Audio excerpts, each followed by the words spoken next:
तर निवडणूक आयोगानं दादांना कशाच्या आधारे पक्ष आणि चिन्ह दिला ते आपण पाहूया। राष्ट्रवादी पक्ष आणि चिन्हाचा फैसला विधिमंडळाच्या संख्याबळाच्या आधारावर। अजित पवार गटानं सादर केलेल्या प्रतिज्ञापत्राद्वारे त्यांच्याकडे विधिमंडळात जास्त संख्याबळ आहे। प्रतिज्ञापत्राच्या तपासणीनंतर आयोग असा निर्णय घेते की अजित अनंतराव पवार यांना राष्ट्रवादी पक्ष घड्याळ चिन्ह देण्यात येते। अजित पवार गटाकडे 41 आमदारांचं प्रतिज्ञापत्र तर शरद पवार गटाकडून 15 आमदारांचं प्रतिज्ञापत्र सादर करण्यात आलं।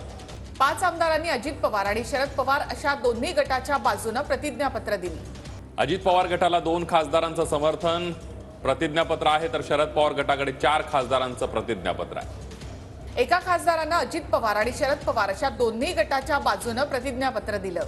राज्यसभेच्या निवडणुकीसाठी उद्या दुपारी 4 पर्यंत 3 नावं सुचवा असं निवडणूक आयोगानं आदेश दिलेले आहेत। उद्या दुपारपर्यंत नावं न दिल्यास राज्यसभा निवडणुकीमध्ये अपक्ष मानलं जाईल असं आयोगानं शरद पवार गटाला कळवलं आहे।